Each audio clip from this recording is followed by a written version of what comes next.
led by George Mason head coach Tony Skinn and student athletes Jalen Haynes and Woody Newton. George Mason advances to the title game tomorrow to face VCU. We'll start with an opening statement from Coach, take questions for the student athletes, and then questions for Coach. Yeah, phenomenal game. Shout out to RSID, Mark LaFrance. He just tried to stuff me with a whole bunch of different stats about how long it's been since we played in the title game. So appreciate that, Mark. That was a special game by a special team. Credit to St. Joe's. I thought that, watching them against Dayton last night, these games are pretty much the same, but I thought we would match up a little bit better against Dayton, and obviously St. Joe's got that done, and they worried me. From an offensive standpoint, they're phenomenal. They've got a couple pros. They can make, a 14-point lead gone in, 2 or 3 possessions, and they competed. We competed more. We got off to a great start offensively. It's taken some time for us to do that, and I think that, that spark obviously gave us some cushion, but phenomenal game. The atmosphere was high level. I keep asking Mason Nation to keep coming back, and I think if they do, good things will happen. So I'm proud of these guys. Thank you, Coach. We'll take questions for Jalen and Woody. If you have a question, please raise your hand and state your name, affiliation, and direct who the question is to. We'll start with Patrick in the front. Patrick Stevens with the Washington Post. Jalen, the passing today, in addition to the scoring, just what were you kind of seeing that was allowing you to get those sorts of looks and be able to set up teammates the way you were? Just being aggressive. Just got out there being aggressive. The scout report, they know I can score, so just be able to make some plays as well, helps us win. And Woody, the shot blocking today for you, the defensive in general, what were you kind of seeing out there, and what sort of opportunities presented themselves as with that matchup that you had? I just wanted to make winning plays, Jalen going to do the scoring, Darius going to do the scoring, so I just wanted to go in the game and make as many impact plays as possible. And, I'm 6'8", athletic, and, that's something I can do really well, so I just wanted to make every chase down block I could. Go second row in the middle here.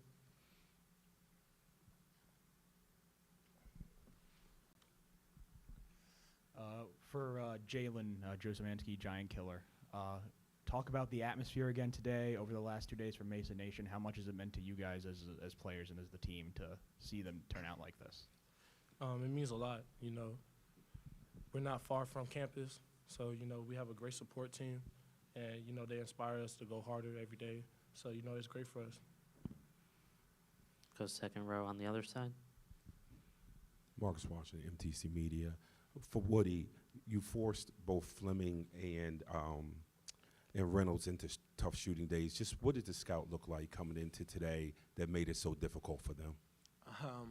We actually have a saying, it's called Woody hands, and our coaches pretty much make us live or die by that, pretty much in practice. If we don't have the Woody hands up, we on the line running. So I just wanted to make sure I had my Woody hand up to cause tough shots the whole night. And Jalen, there was a point in the second half where it looked like you had injured yourself. What was the injury, and are you 100% okay? I'm 100% okay. The injury, not really an injury, but I fell on my elbow, and I just couldn't feel my hand for the duration, for 5 minutes. So I was fine. Go to Dave, standing up in the back. Question for Dave Preston, WTOP Radio in Washington. Question for both players. What does it mean to be 40 minutes potentially away from an NCAA tournament berth? You guys are playing for the A-10 championship tomorrow. It feels good. We got a group of guys besides Katie, Maddox, Darius, and me. We haven't experienced the NCAA tournament, so we got a bunch of hungry guys that's excited to get there. For me, this is a childhood dream, get to play in a championship game tomorrow in the city you grew up in. I went to high school 20 minutes down the street, to be able to play for a championship, then get our bid for March Madness, that's a dream of a lifetime. Second row, near the middle. Jalen, Woody, this question's for both of y'all. Brian Hyam, Fourth Estate. How much fun, especially in this tournament, are you guys having playing together as a group, and what is it like to be in a tournament like this where you have to play back-to-back-to-back games, and how much closer has it made y'all? Personally, I feel like this is the best basketball we done played all season, in my opinion. You know, we're guarding. Then offensively, this is the best offensively we've looked all year. Everybody's getting touches. Everybody's scoring. Everybody being efficient. Everybody making the right plays. So this is the most fun basketball we played the whole season. And then what it feels like to play multiple games back-to-back days. It feels like AAU, you know. It's just a fun experience, you know, great experience. And one question for Jalen. Individually, you had a really good game distributing the ball, but you guys out-assisted St. Joe's 20-8. As a team, what do you think was the sort of X factor when it came to ball distribution? Just touching paint and our ball screen offense. You know, we got players that can make reads. Woody, everybody on the team can make reads. So it's more so getting in the paint and just, you know, enforcing the driving kick game. Go first row on your right. Marcus Larry, WVCW Radio. Going up against VCU tomorrow, very similarly to y'all, they really like to find the best shot compared to the good shot. How will y'all play defensively against a team that's kind of similar to yours on that front? Just set the tone early. You know, we're going to be aggressive. They're an aggressive team as well. So, you know, we all played 3 games in a row. There's about to be a 3rd game coming up. So, you know, we're going to be ready. We're going to defend at a high level, and we're going to try our best. Like Jalen said, just be aggressive, limit paint touches, and, you know, close out the shooters. Obviously, they got some all-conference guys in the Player of the Year, so just limiting their touches and making shots as tough as possible for them. Go on this side. Isaac Ajikum Harris from ESPN Radio DC.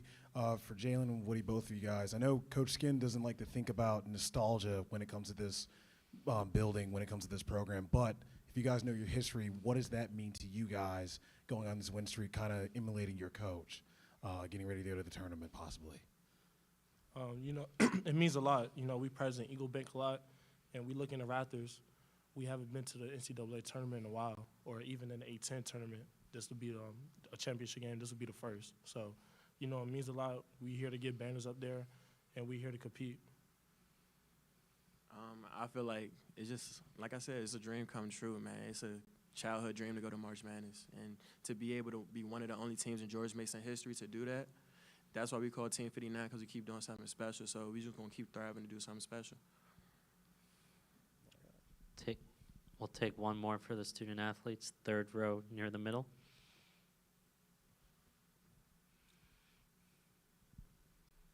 Matt Moderno, Believe in DMV Hoops. Woody, for you, you mentioned you guys are kind of peaking right now. Like, what do you think's triggered that? Is there a specific thing that's kind of gelling right now? Coach Skin actually put up a video called from a guy named Inky Johnson, and he was talking about flow state. And throughout our 12-game winning streak, we felt like that was our flow state, and we lost it once we played VCU. And Coach Skin message was all about getting that flow state back. So every day in practice, we just grind and worked hard to get that flow state back. And now it's here, and everybody's saying how dominant we really can be on the offensive end. And like you already guys know, on the defensive end as well.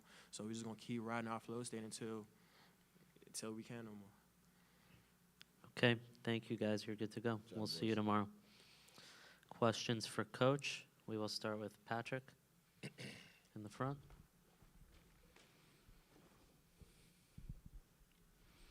Tony, when you look at the way the last 2 games have gone, we talked yesterday about how the second half was probably about as well as you played all season.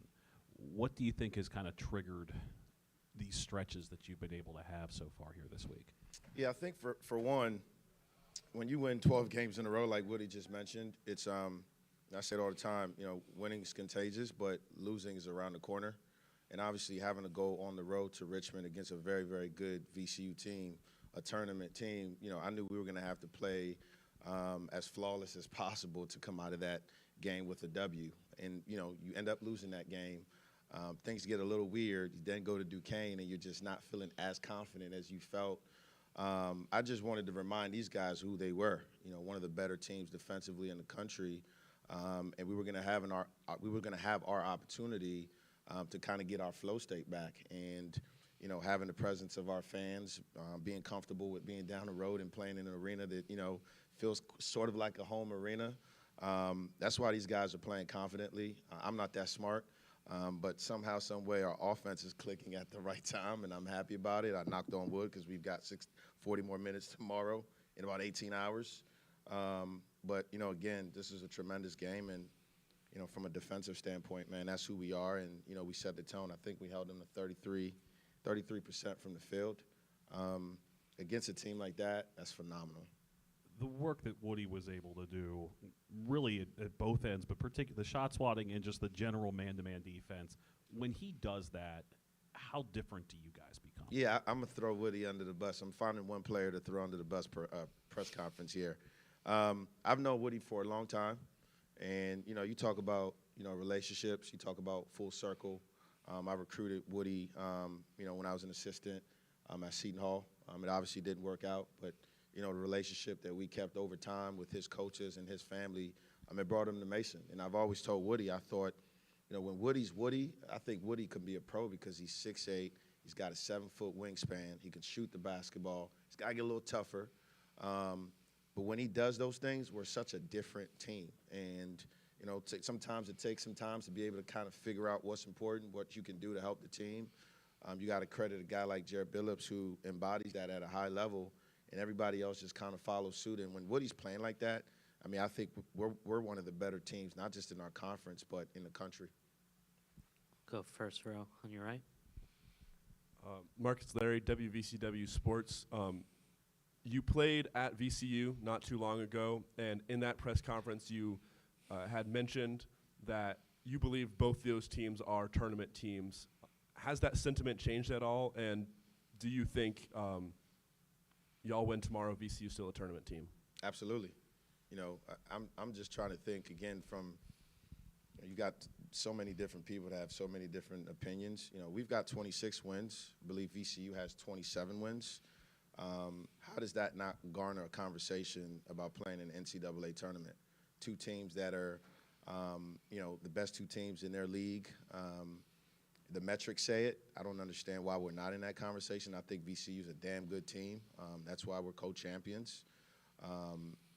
Again, I'm not sure exactly what the outcome will be, but I do think that this is a multi-bid league in our conference, and two teams have displayed that for, pretty much the whole season. And so, just have to kind of figure it out on Sunday. Hopefully,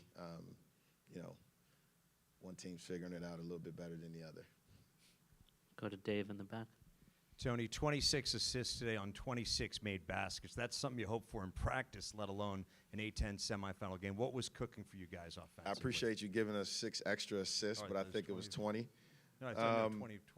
Early on, again, I hate looking at the turnover box because it's like there's sequences where you're like, okay, we're going to take care of the ball tonight. And then, it's like 4 turnovers in a row. I thought we had a chance. We were up 14, maybe 16, and, we're making tough shots. Then you're like, okay, we can open this thing up. But in the back of my mind, I knew it. St. Joe's is not the team you're going to be able to open anything up against, and we didn't exactly help ourselves. But again, defense travels. We seem to do it every single day.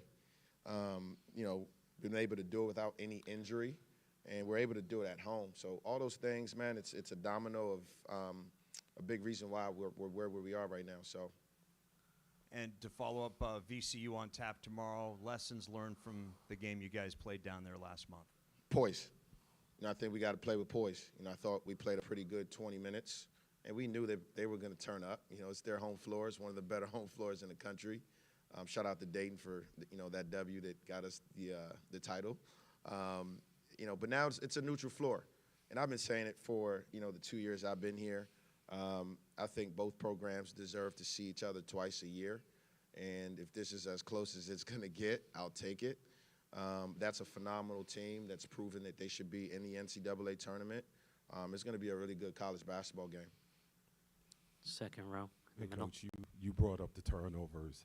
It seemed like late. Thanks, Marcus. I know, but it seemed like late. They were able to push your guards where they wanted you to be in those trap points. Yeah. With such a quick turnaround, how do you kind of address that with them? You know what? I said it to my staff. You watch your team in those situations. You put a bunch of different press breakers in there. One team wants it more, and you end up fumbling the basketball. And every time I watch us, I'm trying to figure certain things out that can help us. And then I watch other college basketball games, and you see the exact same thing happening. And so, these guys just got to be a little bit tougher with the basketball. We've got some guards that, again, it's a phenomenal job that most of these guys have done, but nobody on our roster, was a natural point guard. We turned Braden into one. He never played the point. And obviously, KD's been successful on his journey, but he played a lot, probably 90% of his Auburn basketball off the ball with pros. And then you throw Justin Begg in there. He's a freshman. He's not supposed to have the answers. And so we're going to continue to do it by committee. I just think we've just got to be a little bit more, our antennas need to be up a little bit more. We're catching the ball a little bit too deep in those corners where, it's no man's land. And we've just got to be better. We've got to watch the tape. But some of it, too, is not overthinking things. These kids are, at the end of the day, it's part of it.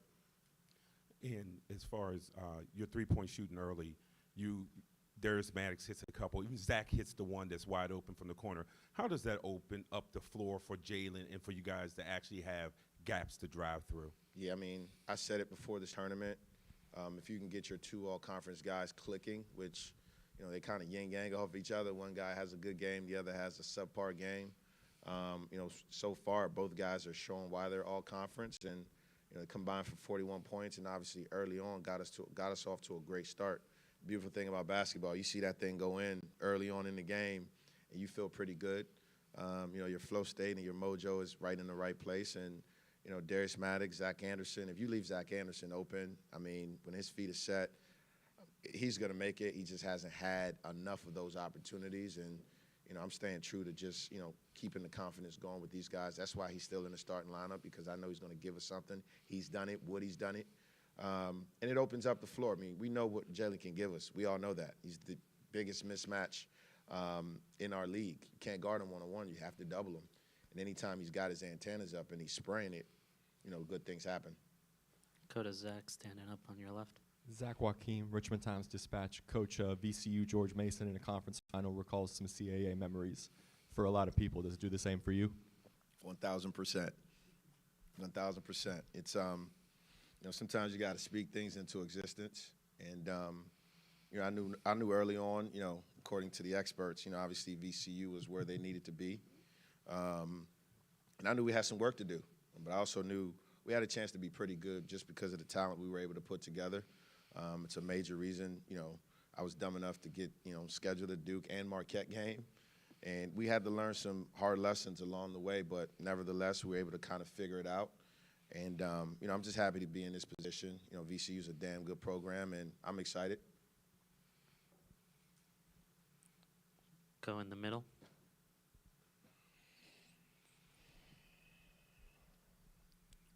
Joe Szymanski, Giant Killer. Coach, Anthony Finkley, 1 for 7 for 3. Rasheer Fleming, 1 for 6 from 3. Eric Reynolds, 0 for 7 for 3. Joe's as a whole, 8 for 36 from 3. What was the plan going into the game to stop Joe's from 3, and how did it work out so well? Yeah, I got a very easy answer for you. Richmond, GW, first half, no woody hands, no stick hands. We just let guys comfortably tee up threes. Guys that really could not drive us for the most part. St. Joe's is a completely different team. They can drive you and they can shoot the three. And to be honest with you, we might be better off with, less prep, because obviously we had to watch film last night, watch film this morning. But, we were locked in from the gate. We arrived with our high hands, with our woody hands, and, we just created so much physicality, even on their drives. Xavier Brown is phenomenal, but, one guy is going to have his night. And with a talented team like St. Joe's, if you're able to just kind of cut the water off for some of these other guys, I don't remember the last time, Eric Reynolds was a -28. I think Eric Reynolds is one of the best guards that's ever come out of D.C., and it took him probably having an off night for us to be in a really good spot, because, he makes 2 or 3 of those, and it's a completely different game. But, these guys were phenomenal. We've seen this all year. Again, our length, our toughness, just sliding and, cutting the basketball off, being in our gaps. We're able to do all of this really without a shot blocker. And so I think it's a testament to who these guys are and, how much they want this thing. We'll take one more from the second row. Brian Heim, the Fourth Estate. This game seemed to be a microcosm of your season in terms of resiliency. You guys obviously got out to a big lead, but St. Joe's had their chance to come back, and they definitely gave you guys a hard time just overall in the game. Can you just talk about the resiliency, not just in this game, but what have you noticed in the latter half of the season when you're ending a 12-game win streak and you have to find yourself again, and now you're here in a tournament with a chance to play for an A10 title? Yeah, I think the sense of urgency is all it is. You know, we've got some older guys. This is their last go-round, you know, fifth-year guys. And that sense of urgency, it just matters, man. You know, at the end of the day, it's go hard or go home. I'll say this, you know, it's hard to win. It's hard to win in this place, in this tournament, and, you know, 3 games in a row is tough. I would say St. Joe's probably has not as much in the gas tank as we had. I'm sure that played its role. It's just hard at this level in this league to just be able to just walk in there, your 3rd game in a row, you know, against a team that's tough and physical. But like you mentioned, you know, these guys are, you know, they're phenomenal, man. I got to give credit to our D.C. kids. You know, Jared Billups is from D.C. or DMV. You know, Darius Maddox is from the DMV. Woody Newton is from the DMV. And then you sprinkle a little bit of Florida and Atlanta in there. And, you know, that's a dynamic of toughness. These guys like each other. You don't always get that. And I just think that cohesiveness is a major part of why we're successful. And they just wanted it more down the stretch, to be honest with you. That was a major part of our scout. Like, this game is going to come down to who wants it more. We know St. Joe's wants it. But we also know that at the end of the day, this is our opportunity. And, you know, these guys made the most of it. And, you know, we're 40 minutes away from the NCAA tournament, and that's not going to change. Thank you, Coach. We'll see you tomorrow. Appreciate it.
Now joined by St. Joseph's head coach Billy Lang and student athletes Anthony Finkley and Xavier Brown. We'll start off with an opening statement from Coach, take questions for the student athletes, and then questions for Coach. You know, I just praise God that we get this group of guys to coach. It's really a blessing because to play 3 games in 3 days, find yourself down 18-2, come back and compete the way we did, give ourselves a chance at the end of the first half, give ourselves a chance halfway through the second half, give ourselves a chance at the end. It's just glory of the type of people that he has put in that locker room. And, you know, there's no sad faces because these guys are tough guys, but, you know, we're upset, right, because we feel that, you know, we were good enough to win, and Mason was too, and that's what makes the semifinals of such a great league so competitive. And so credit George Mason. They're a really good team. I think they deserve to be in the NCAA tournament regardless what happens tomorrow. I think we're good enough to be in. It won't happen because of the metrics and the net and all the things that were created so people don't have to make hard decisions. But I wanted George Mason deserves a lot of credit, but I love these guys, man. I'm blessed to coach them. Okay, questions for the student athletes? We'll start here in the front. Jeff Naber from the Philadelphia Inquirer for X. During the opening minutes, from your perspective, what was going wrong for you guys and so well for them? I would just say the defense, we didn't get any easy baskets. I mean, it's tough. Like, George Mason is a very good defensive team. And then just with that, like, they were also making shots. Our effort to start wasn't the best, but, you know, it's pretty tough when you play a good team to have a close game when you don't have that effort to start the game. So they capitalized off our miscues, and they got a lead early. Marcus Washington from MTC Media. This for Xavier and for Anthony. They get off to that 12, 14-point start, but it seemed like you guys coming out of a timeout got incredibly physical on the perimeter and started flipping the tenor of the game around. Just what brought that on after that first punch, just starting to become yourselves and turning them over and getting this down to a 5-7 point game? It's a game of runs, so, I mean, they threw the first punch. I mean, we came back, but, I mean, it caught up to us in the end, so that's what I would say. I would say the same thing. We came out of that first media time, I know we didn't play our best basketball, and shoot, if we didn't pick up our effort, it could have got ugly, but, you know, we learned from that first 4 minutes and tried to, like, pick up full court and just make the game, like, ugly and just show effort. Go first row in the middle. Jay Kopsik, Big 5 Podcast. This is for both you guys. So Eric's career is coming to an end with the loss tonight, but Coach has mentioned that he's been a guy that has brought players like you to the team. So having played with him, what are you going to take with you moving forward? And having played with him, you know, what can you take to be better as you guys continue your college careers? I take stuff from him off the court. Like being around him, you wouldn't even know the accomplishments he has. He doesn't make it about him at all. He's a genuine human being, just a great person to be around, honestly. Yeah, I would say the same thing. Just how selfless he is, you know, all-time leading scorer at our school, and, like, he doesn't have no ego, no arrogance, and he came to practice hard every single day. Just being that guy that's very consistent. Go back to the first row.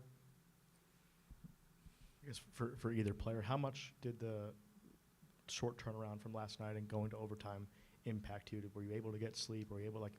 Did you feel energized today, I guess is the better question.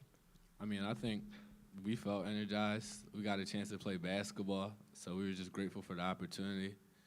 I don't think, like, you have an advantage if you play 2 or 1 games because at this point in the year, everybody's bruised and banged up. So I thought this morning everybody was energized. And, I mean, we did play a game yesterday, but we played AAU, stuff like that. So I think we were pretty fine. Any other questions for the student athletes? Okay, thank you guys. You're good to go. Questions for Coach? We'll start in the front, in the middle. Jay Kopsik from the Big 5 Podcast. Coach, when You have the ecstasy of the win last night in overtime, and less than 24 hours later, you have a loss like this that abruptly ends your season. And you've been through this a numerous amount of times through your coaching career. But like, what are those feelings like when you take a loss like this? Yeah, well, it's ended our regular season. You know, we expect an NIT bid, you know, and we'll be ready and we'll accept it and we'll play. And so I don't look at it like that. And there's less than 20% of the teams in college basketball get to the NCAA tournament, which is sad because that needs to change too. But if we get a chance to play in the postseason, I mean, those are 2 sophomores up here. I don't think George Mason had 2 sophomores in here. So we're gonna go and play. So you know, we're a program that moves forward. We're a university that's always forward. And you know, the turnaround was shorter than you think. I wish it was 24 hours. That would have been great.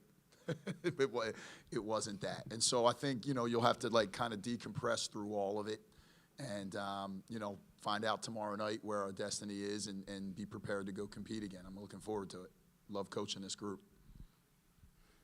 Marcus. Hey, Coach. Hey, Marcus. You struggled from the floor just a tad bit, especially from the three-point line. How much was it what they were doing? Were you just missing looks that you usually get? Just where was that balance? I think it's both. You know, of course, you know, this is why I think they should be in no matter what happens tomorrow. You can't be a top 10 defensive team in the United States of America, have the record they have, and not be in the NCAA tournament. It's to me a joke if they don't get in. That's my personal opinion, but I'm not on the selection committee. So they definitely deserve credit.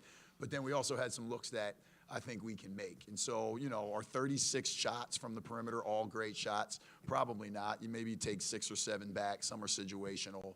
And then if you make a few, it changes. So I think it's a little bit of both. I think it's a credit to them and their defense, particularly their switching and their maturity physically. And then, you know, we just didn't make some open ones that I thought really would have helped us in the beginning of that game. And you spoke about the possibility of playing in NIT. Yeah. There was also good things that came out of this. You bludgeoned sure. them on the boards. You pressed them and was able to turn the ball over. How do you take that and overcome the disappointment and turn that page into wherever postseason you play at? I mean, I'm looking at the box score, and if you take that points from box, it's got 5 categories. We tied in points in the paint, and we won 3 of them.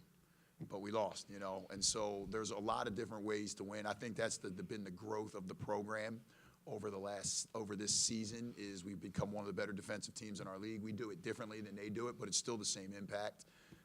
We found other ways to manufacture baskets through turnovers and offensive rebounds and cutting and driving, and you know, like just continue to have another opportunity to just keep building on that. Hopefully bring a lot of these guys back. You can't say for sure anymore.